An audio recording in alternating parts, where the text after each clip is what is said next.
Bahagyang nakaawang ang pinto na gawa sa kahoy. Determinado niyang tinanggihan ang alok kanina. Sa mahalagang sandaling ito, hindi maaaring wala. Ang malaking pinto ay tuluyang bumukas. May layunin siya sa pagdadala kay Duweiwen dito. Muli siyang nagsalita, kaya inihanda ko ito. Ito ay isang bagay na ginawa ng Eagle Team na may kakayahang pabilisin ang oras sa ilalim ng aking kontrol. Si Duweiwen ay nabigla, nanlaki ang kanyang mga mata, nauutal ang bibig, ito ba? Sa harap ng kanyang mga mata ay isang napakalaking silid, puno ng iba't ibang uri ng libro at materyales. Nagtatakang tinanong ni Duweiwen, aklatan? Mabilis na lumungkot ang kanyang kalooban, hindi naging matatas ang kanyang pagsasalita. Ginoo, kahit dito natatakot akong matatagalan pa rin. Nag-aalangan si Duweiwen, may nais sabihin. Sa katunayan mayroon akong isang mungkahig. Nagtatakang tiningnan siya ni Liu Li. Ha? Medyo nag-aalala ang kanyang mukha. Maaari ba akong maging tulad ng mga agila? Ang ibig kong sabihin ay Umiti si Liu Li, pinutol ang kanyang sasabihin. Guru Du. Mababa at malalim ang kanyang boses. Sabay-sabay tayong lahat. Ang mga kamay ng orasan ay umikot sa nakakagijing na bilis. Nag-utos siya, pabilisin ang oras ng 10 beses. Si Liu Li, na may kakaibang ngiti, ay mukhang nakakatakot. Si Duweiwen ay parang nakabitin na nakalutang, ang buong katawan ay nakahilig paatras. Biglang nagliwanag ang kanyang mga mata, ang buong katawan ay naglabas ng isang nakakasilaw na liwanag. Tinatayang kapag umabot na ang oras sa isang tiyak na bilis, papasok na siya sa ibang dimensyon. Sinabi ni Liu Li sa sarili, sa katunayan matagal na siyang nagsimulang mag-aral sa oras na ito. Ang paligid ng katawan ni Liu Li ay pawang liwanag. Dahan-dahan siyang lumipad sa himpapawid, ang dalawang kamay ay nakaunat na parabang ninanamnam ang sandaling ito. Napabuntong hininga siya, ang pagpapabilis ng oras talagang napakagandang bagay. Hindi alam kung gaano katagal, ang pinto na gawa sa kahoy kanina ay nagsara na. Nakatayo si Liu Li sa harap ng saradong silid. Nakahinga siya ng maluwag. Ang mukha ni Liu Li sa sandaling ito ay mukhang napakamisteryoso. Sa kanyang puso, lubos siyang naniniwala na si Duweiwen ay magagawang maayos ang lahat ng bagay ng mag-isa. Hanggang dito, mahina siyang nagsabi ng paalam. Bukas, magkita tayo, Guru Du. Pagkasabi noon, tumalikod siya at umalis, tila napakaganda ng kanyang kalooban. Habang naglalakad, may ibinubulong siya. Marahil 3 oras pagkatapos. Empty country. 2 buwan na ang lumipas mula nang mangyari ang delubyong baha sa World No. 1. Ang tanawin ng lungsod sa lahat ng dako ay nabahira ng pagkawasak at pagkasira. Sa langit, ang mga eroplano ay tumatago sa mga nag-uumpugang ulap. Ang maliliit na tao ay mabilis na nanumbalik ang kasaganaan ng sibilisasyon sa nakakatakot na bilis ng pagpaparami. 2 bodyguard na nakasuot ng itim na suit ang malamig na nakatayo ng maayos sa airport. Nasa unahan si Peng Hao kasama ang kanyang kapatid.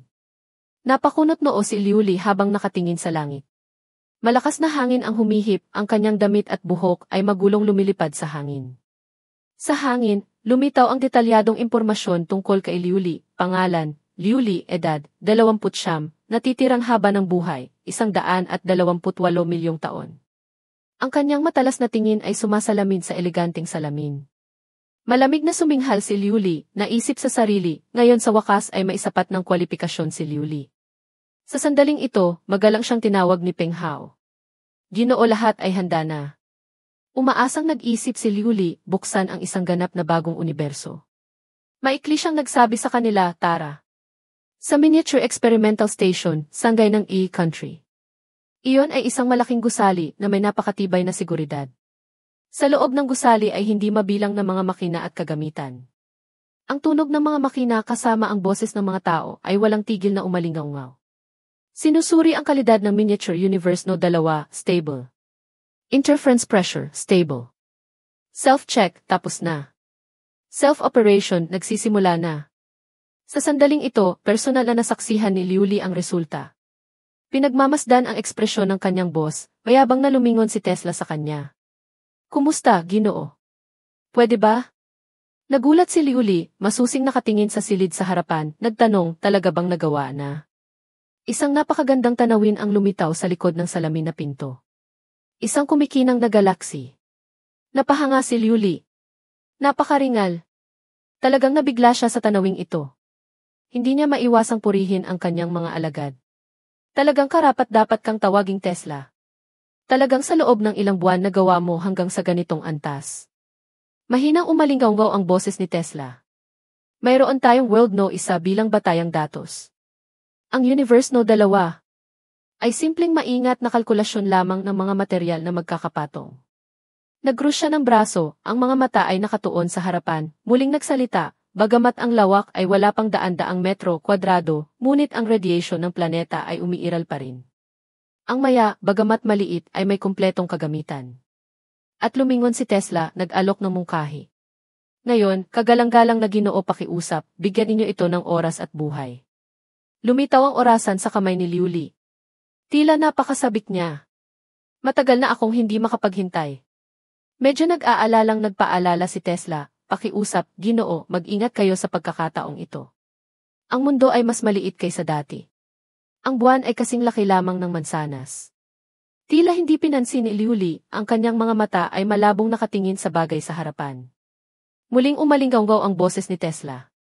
Kung sakaling magkaroon ng kaunting kapabayaan na maging sanhi ng pagbabago sa magnetic field ng buwan, kung gayon ang miniature Earth ay. Napakunot noo si Liuli, hindi malinaw ang kanyang kalooban. Malamig siyang sumagot, naiintindihan ko. Napanood ko na ang pelikulang iyon. Seryosong inutusan ni Mendeleev ang lahat. Bawat maliit na grupo, maghanda para sa Universe No. 2. Simulan ang pagdodoble ng oras. Lahat ng emergency procedures ay naka-standby. Iyon lang. Lahat ay sabay-sabay na sumagot, opo, Ye Mendeleev. Nagmamadaling sumugod si Mendeleev, itinulak ang isang empleyado para makuha ang pwesto. Umalis ka dyan. Ang clumsy mo. Ang ating mga kilos ay dapat ganap na nakasynchronize kay Ginoo. Si Mendeleev ay napakasabik, puno ng pag-asa na nagsabi, ang revolusyon sa pagpapaandar ng planeta, magsimula na. Ihanda ang mga tala. Halika't tingnan ang munting kayamanan. Hayaan mong makita ko kung gaano kakayabang. Sa multidimensional space, ang maliit na buwan ay umiikot sa paligid ng Earth. Ang imahe ay napakatotoo. Biglang, isang empleyado ang natarantang sumigaw, simulation ng hydrogen fusion ng planeta. Ang temperatura ay tumaas hanggang 4,000 degrees Celsius. Ang ibang mga empleyado, nang marinig iyon, ay hindi rin gaanong kalmado. Lahat sila ay lumingon para tingnan. Hydrogen content, 75%. Oxygen content, 26%. Ang mahahabang payat na daliri ay kinokontrol ang maliit na kumpol ng liwanag na nakalutang. Ang mga mata ni Liuli sa sandaling ito ay puno ng ambisyon.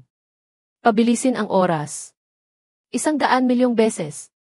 Ang kanyang buong katawan ay parang lumilipad, nakatayo sa harap ng malaking planeta.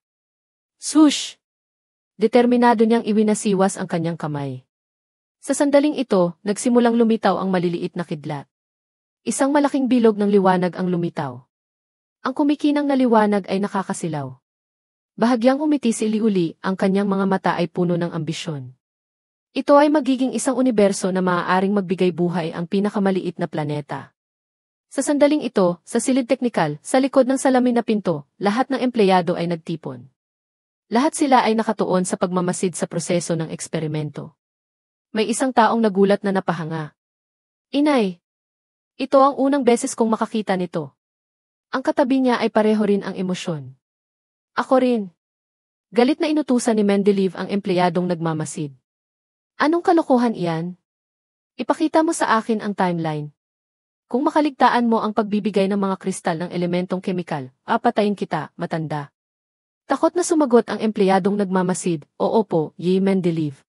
Tiningnan ni Mendeleev ang display screen sa harapan. Sa kanyang puso, naisip niya, ang mga planetang ito tiyak na ang pinakamagandang tanawin na nakita ko sa aking buhay. Naantig siya hanggang sa manginig ang buong katawan na parang maiiyak na. Nilikha ng Diyos ang mga mundong pare-parehong maringal. Mabilis natutulo ang mga luha. Hindi maaaring makita ng iba. Si Tesla ay natulala, nasasaksihan ang mga nangyayari sa kanyang harapan. Ang duyan ng pagsilang ng planeta. Naantig si Tesla hanggang sa mapaiyak. Isang dakilang paglikha. Tiningnan niya ang seryosong anyo ni Liuli at walang tigil na napahanga. Si Eliv ginagawa niya ang ginawa ng Diyos. Si Amber ay lubos na nakatuon sa harap ng computer screen. Napakabilis. Talagang napakabilis. Basa. Basa. Isang empleyado ang nag-aalalang lumingon para magulat. Amber. Ang living environment ay lumampas na sa orihinal na halaga. Agad siyang sumigaw, nag-uutos, ilunsad ang mga nucleic acid protein organisms ngayon din. Sa malaking test tube, nagsimulang magkaroon ng marahas na reaksyon. Si Amber ay lubos na nag-aalala, nagtatanong sa sarili, nahabol ba? Kinakabahang nagdasal si Tesla. Diyos ko, tulungan ninyo kami. Napipigil ang hininga ni Mendeleev, naghihintay. Huwag mo akong hayaang maliitin ka, Amber. Lahat ng tao sa sandaling ito ay pare-pareho ang nararamdaman, parehong kinakabahan at nag-aalala. Nagliwanag ang mga mata ni Liuli. Iniunat niya ang kanyang kamay pasulong, ang kanyang buong katawan ay naglalabas ng liwanag. Bahagya siyang humiti, ang kanyang kamay ay nakaunat na parabang may dinarama. Sinabi niya sa sarili, naramdaman ko na ang pagsilang ng buhay. Naisip ni Liuli sa kanyang puso, ang posisyon ng miniature world no isa sa aking mga mata ay isang imbakan ng oras. Ang estatwang bato na inukit ay mukhang napakalaki. Ang mga kamay ng orasan ay patuloy pa ring gumagalaw. Bawat araw ay nagbibigay sa akin ng 100,000 taon ng haba ng buhay. At ang kabiguan ng sibilisasyon ng Earth sa mahigpit na paraan na mumuhay ng isang ordinaryong buhay sa ilalim ng pamumuno ng tagapangasiwa. Ngunit ang World No 2 ay hindi ganoon. Bukod sa mga alituntuning itinatag ng mga siyentipiko, ang dambuhalang dinosaur ay nagpakita ng mababangis na ngipin. Ang buhay dito ay hindi na sumasailalim sa iba pang pakikialam at kontrol. Sa mundong ito, sa panahong prehistoriko, ang mga species ng dinosaur ay kailangan pa ring mabuhay. May mga species na magiging biktima ng mas malakas. Ang Tyrannosaurus Rex ay ibinuka ang malaking bibig, patungo sa mas maliit na hayop. Sa isang segundo lamang, madali niyang nahuli ang biktima. Ngunit ang maliit na hayop na malapit nang mapunta sa tiyan ng mga ngaso ay natulala sandali. Agad nitong iminulat ang dalawang mata, inactivate ang espesyal na kakayahan, electric shock. Ang Tyrannosaurus Rex ay nakaranas ng isang electric shock, walang magawang pinakawalan ang biktima. Ang mundo ng kaligtasan ay talagang kawili-wili. Ang buhay dito ay magsisimula sa tunay na pagbabago ng sarili at pagtakas, ebolusyon. Ang Tyrannosaurus Rex ay dumaan sa kagubatan. Pagkaraan ng ilang sandali, tumingala ito, muling natulala ng ilang segundo. Ang sasakyang panghimpapawid ng ilang tao mula sa laboratorio ay nakalutang sa itaas. Muling tiningnan ang maliliit na hayop dito. Ngunit minsan, ang Diyos ang lumikha sa kanila ay kukuha ng kaunting maliit na bayad mula rito. Mula sa sasakyang panghimpapawid, isang bagay ang inilunsad para magbigay ng materyales para sa pananaliksik. Umalinggaw ang tunog ng makina. Pagkuha ng sample, kumpleto na. Mula sa makina, isang test tube ang lumabas. Masiglang kumaway si Tesla. Ginoo, tingnan ninyo. Kinuha ni 22 ang test tube. Ipinaliwanag ni 17, ito ang Panginoon ng ika-4 na siglo sa World No 2. Napakakatulad sa Tyrannosaurus Rex na nabuhay sa Cretaceous period. Nagulat si Liuli. Oh! Bigla siyang naningkit ng mata. Ngunit doon ni. Masayang nagdagdag si Tesla, huwag ninyong kalimutan na ang kanilang buwan ay kasing laki lamang ng mansanas. Kahit ang Tyrannosaurus Rex na ito ay kasing laki lamang ng butil ng bigas. Lumingon siya sa control panel, mabilis na nag-type sa keyboard, habang nagsasalita, dati, nagsagawa na tayo ng ilang pagkolekta ng datos. Kung ikukumpara sa mga sinabi ang bilis ng ebolusyon ng mga binatang ito ay lumampas sa ating inaasahan. Sa pamamagitan ng screen, lahat ng datos na ng dinosaur ay ipinapakita, napakadetalyado. Muling umalinggaw ang mahinang boses ni Tesla, ayon sa mga batas ng pisika na ating itinakda ang mga nilalang na ito ay maaaring magtaglay ng ilang katangian ng mga elementong kemikal, kasabay nito ay mayroon ding hindi tiyak na katangian. Pinagmasdan ni Liuli ang isang test tube. Masusing ipinaliwanag din ni Tesla ang tungkol sa hawak niya. Ito ay may katangian ng kidlat katulad ng butiki pagkatapos tamaan ng kidlat. Isang maliit na test tube na may malinaw na likido sa loob. Itinuwid ni 17, eksakto, ito ay ang pag-ilaw na parang alitaptap. Masusing nagpaliwanag pa si Tesla, ngunit sa miniature world no 2. Ang uri ng alitaptap na ito ay umiiral na parang Godzilla. Sinulyapan ni Liuli ang test tube, medyo interesado. Ha? Ibig sabihin ni? Na para bang may naintindihan, tumingin siya kay Tesla. Ang mga nilalang na ito ay napakalakas, makakasiguro ba ito para sa sangkatauhan na makamit ang kalamangan hanggang sa huli? Hindi ko inaasahan na isang grupo ng mga super dinosaur ang makakapagbalik ng oras ng tama sa akin. Nag-isip si Tesla na nakasandal sa baba. Sa katunayan, ang pagsisikap na gumawa ng isang taong dinosaur ay hindi rin imposible. Baka iyon ay isang bagong direksyon. Medyo walang magawa si Liuli na nagsabi, o kaya't paghiwalayin mo na lang ang Earth. Napatawa ng malakas si Tesla. Hindi na nakakatawa. Ayon sa kasalukuyang resulta ng ecological deduction sa isang ecological environment na katulad ng Earth, 70% ng mga dinosaur ang talagang nangibabaw. Tahimik si Liuli, hindi alam kung ano ang iniisip. Si Liuli. Bahagyang huminto si Tesla, pagkatapos ay nagdagdag, ngunit kung pag-uusapan ang paggamit ng mga elementong kemikal ang mga primado ang lahi na may pinakamalaking papel.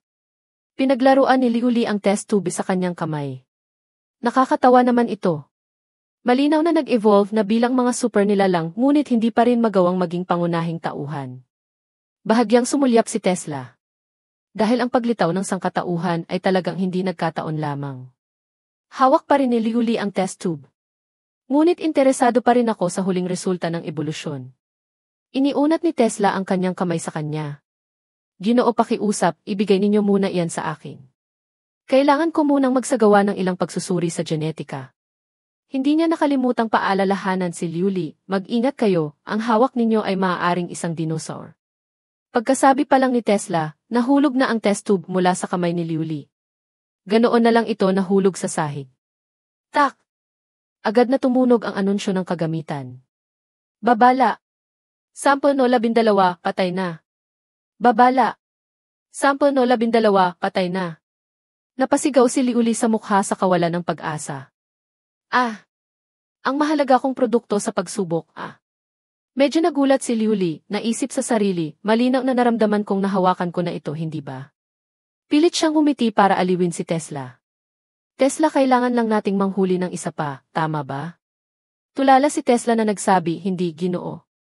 Sa katunayan, habang nag-uusap tayo ngayon, siya, na may mukhang puno ng panghihinayang, ang mga primado ay nag-evolve na. Sinabi ko na sa iyo na mag-ingat. Gaya ng sinabi ni Tesla, sa isang ecological environment na katulad ng Earth, ang mga taong matatalino, mga primado na magaling gumamit ng mga kasangkapan at natutong mag-isip sa huli ay mangingibabaw. Ang mga taong matatalino na kayang gumamit ng mahusay ng mga elementong mahika ay mabilis na naging mataas na antas na tribo ng lipunan at nagtulak sa paglaki ng tribo na hati sa maraming iba't ibang tribo. Ang mga pangunahing tono ng miniature world no 2 ay isinilang. Kabilang dito, sa 6 na kontinente ng Asya, ang dinastyang alipin ng mga taong may dilaw na balat ay naitayo at mabilis na umunlad. Sa kabilang banda, ang digmaan sa mga lungsod-estado sa pagitan ng mga taong may puting balat ay unti-unti ring huminto. Ang sibilisasyon ay lumitaw sa Europa. Ngumiti si Liuli ng may kumpiyansa, nakatayo sa harap ng 10 malalaking screen, nasisiyahan habang pinagmamasdan ang kanyang sariling gawaing pananaliksik. Napakaganda ng pag-unlad. Mga taong marunong ng mahika, hehe. Sa hinaharap, makakapag-imbestiga pa kaya tayo ng mga bagong bagay na wala pa sa mundo? Napabuntong hininga siya habang iniisip ang magagandang pangitain sa hinaharap. Kinuskos ang baba, nagpapahiwatig ng sukdulang pag-asa. May tumawag, Ginoo. Lumingon si Liuli. Isang empleyado ng research department ang may dalang file, tumakbo palapit. Pakiusap, tingnan ninyo ito. Binuklat ni Liuli ang bawat pahina, masusing nagbasa. Ipinaliwanag ng empleyadong iyon ang sitwasyon. Pagkatapos ng aming pagsusukat, ang kasalukuyang sibilisasyong panlipunan ay kapantay na ng lipunan ng sistemang alipin sa Earth. Nagpatuloy siya, ang pagpapabilis ng oras ay maaaring pansamantalang ipagpaliban, pwede ba? Ayos lang, sagot ni Liuli. Lumingon siya sa screen, nagsalita, ngunit dati maaari ba akong kumuha ng ilang mga spesimen? Ang kanyang mga mata ay malalim na para bang may binabalak. Medyo hindi naintindihan ng empleyado, tiningnan siya. Lumipat ang eksena sa isang maliit na bayan sa paanan ng bundok. May anino ng isang tao mula sa gubat na papalapit, kanang kamay ay may hawak na sibat, sa balikat ay may pasa na malaking usa. Asul ang langit, ngunit bigla isang malaking itim na bilog ang tumakip sa araw. Nahulog ang usa sa balikat sa lupa. Takot na tumingala ang lalaki sa langit. Nanlaki ang kanyang mga mata nang makita ang eksenang ito, pawis din ang kasunod na dumaloy. Bigla, isang nakakatakot na tunog ang umalingaw-ngaw. Isang malaking bagay ang bumagsak sa gilid ng bundok. Ang bagay na iyon ay may isang bilog na butas na bumubukas. Mula sa bilog na butas na iyon, lumitaw ang apat pang ibang bahagi. Mula sa ibaba, mukhang napakalaki nito.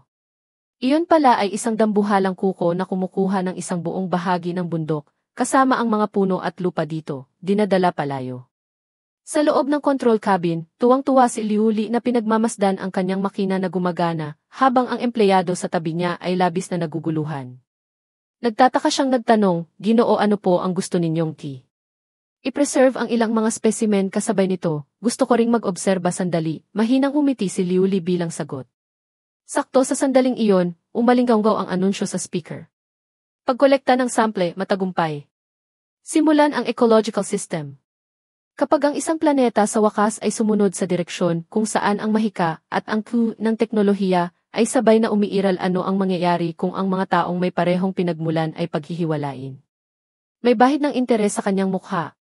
Sa loob ng opisina, sina Liuli at Mendeleev ay pinagmamasdan ang miniature world na kanyang nilikha sa loob ng glass case. Ang klima at temperatura ay naayos na. Inanunsyo ni Mendeleev, ganap na angkop sa Universe No. 2.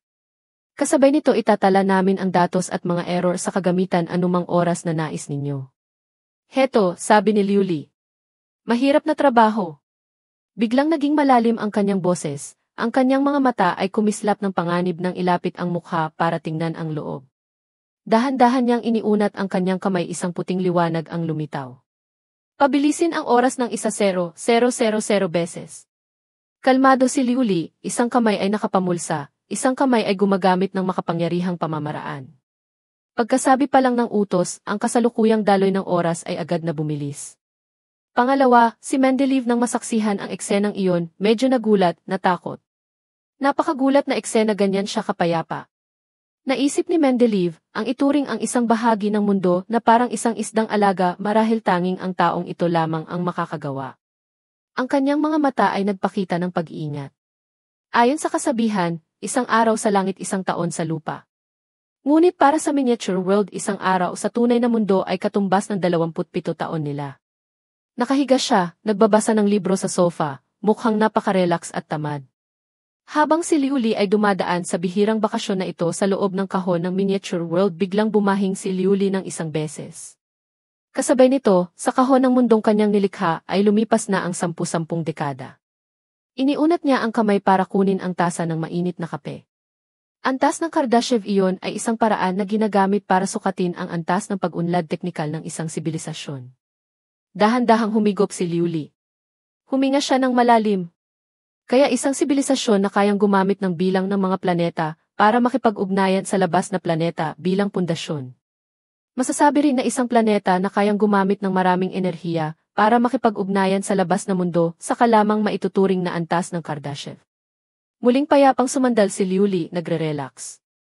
Ang kasalukuyang antas ng Earth ay 0 pa rin. Kung gayon tayo at sila ay tila walang pinagkaiba. Itinaas niya ang kanyang kamay sa harap ng kanyang mga mata. Tumayo siya. Kasabay nito may kumatok mula sa labas. Pasok! Sabi ni Liuli. Binuksan ni Elder Vin ang pinto, tumatawa. Ha. Ginoo. Elder Vin, matagal na tayong hindi nagkita, bati niya. Ngunit sa kanyang puso, lihim siyang dumaing, sira na. Sayang ang bakasyon. Ngunit pagkatapos ay nagulat siya nang makita ang katabi ni Elder Vin. Ha? Hindi ba't ito ang pinuno ng pamilyang Kong? Nagulat siya. Ang taong ito ay bumati rin, Yiliu, kumusta kayo? Tumayo ng tuwid si Liuli, kaharap ang pinuno ng pamilyang Kong, ang dalawang kamay ay nakapamulsa.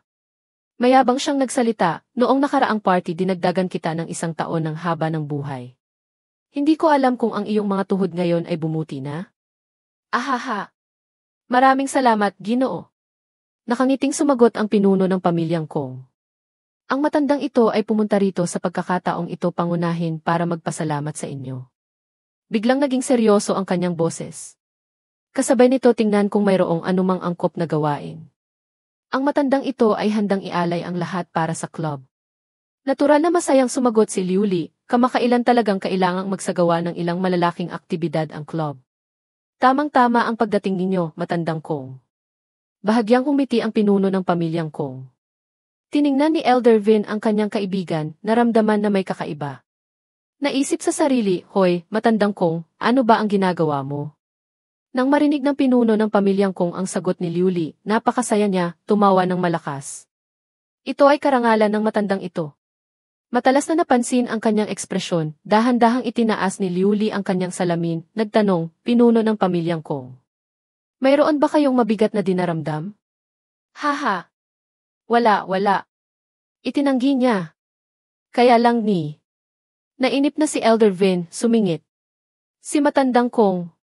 Palagi siyang gustong pumunta para humingi ng tulong kay Ginoo, ngunit natatakot siyang hindi angkop ang seremonya at makakasakit sa inyo.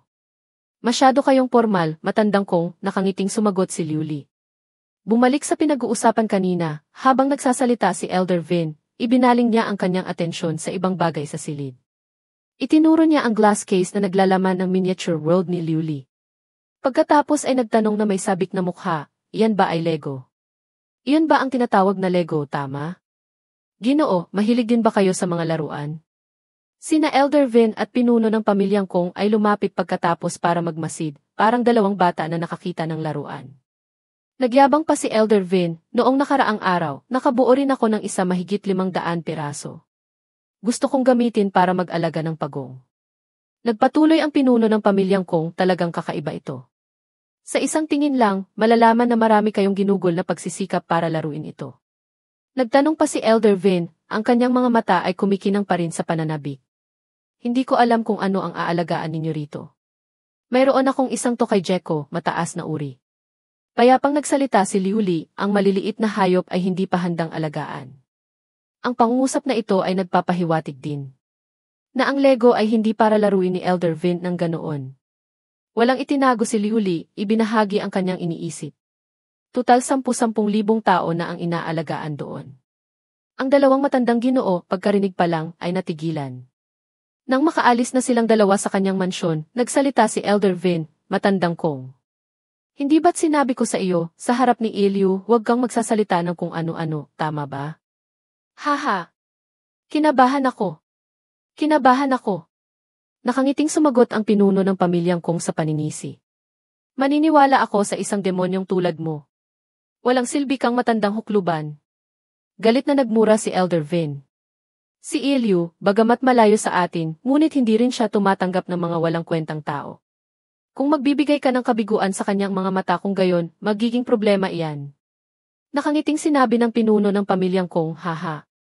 Tama si Kuya Vin.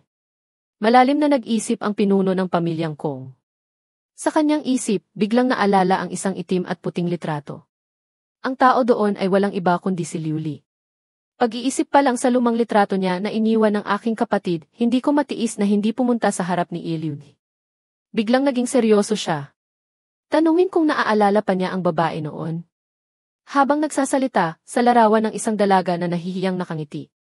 Paumanhin, hindi ko sinasadyang takutin ka.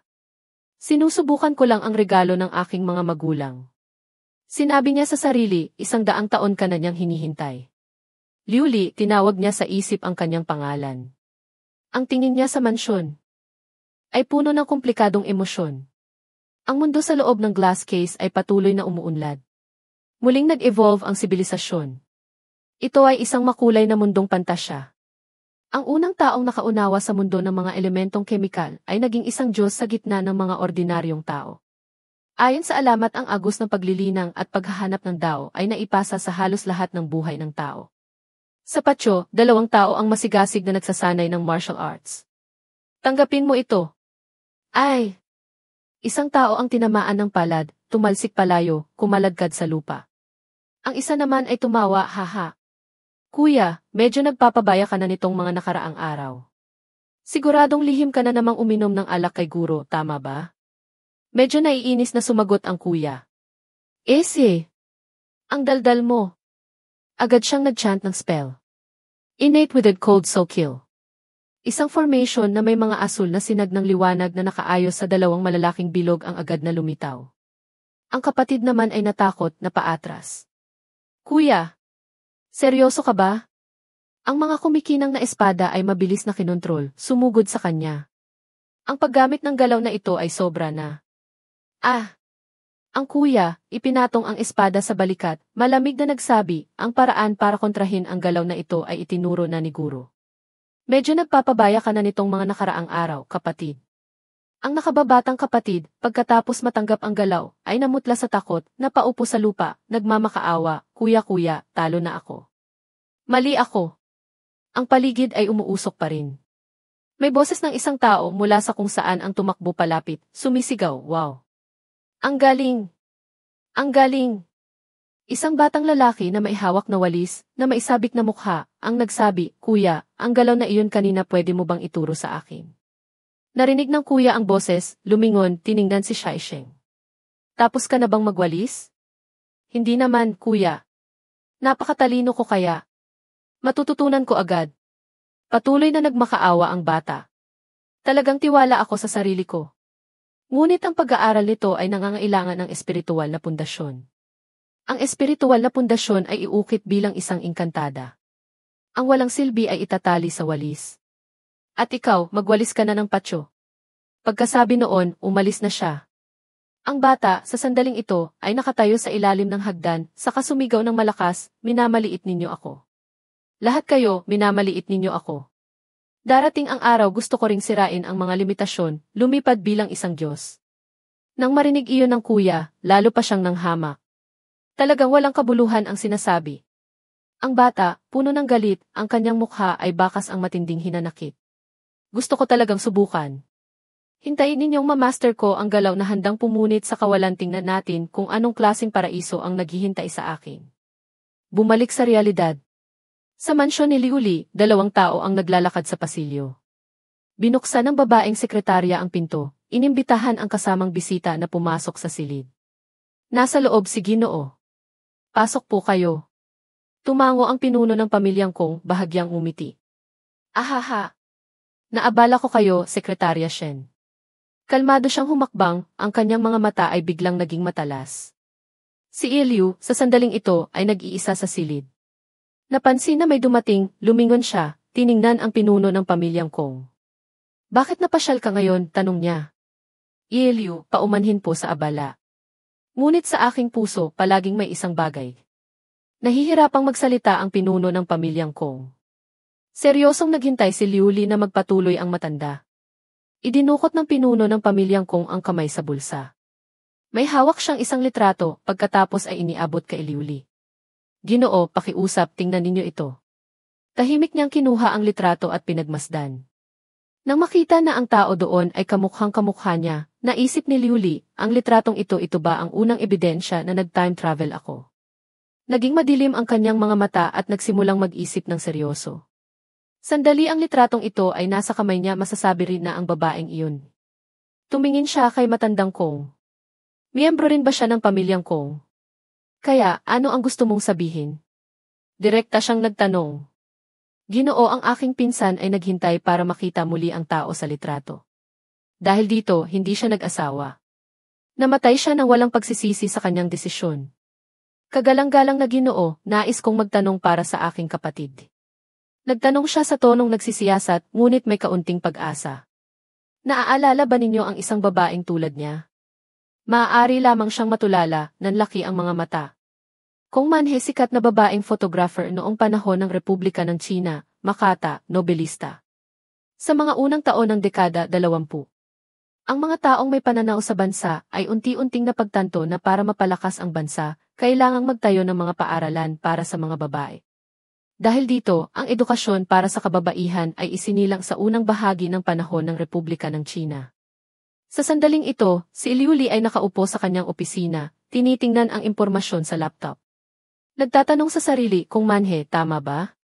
Sa panahon ng pagbabago sa pagitan ng luma at bagong kaisipan, ang babaeng nangahas, magmahal at manginis ay itinuring na isang kahihiyan sa pamilya.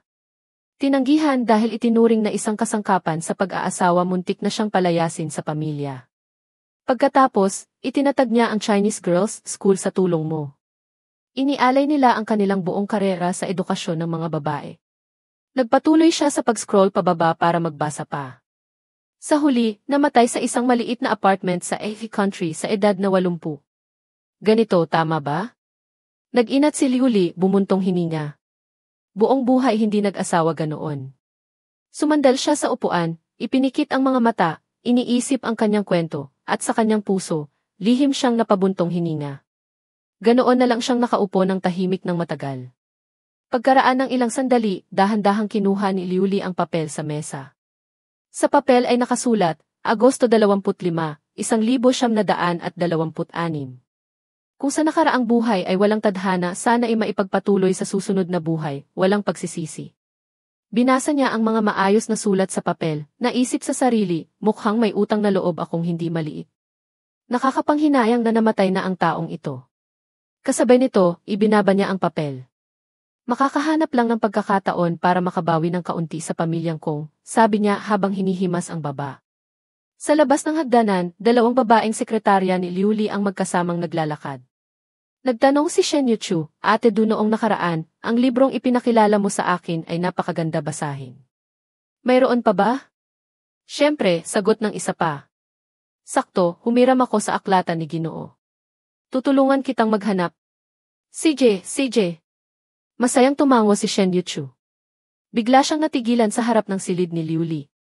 Ang kanyang boses ay medyo nanginginig. Ate, magtrabaho ka na.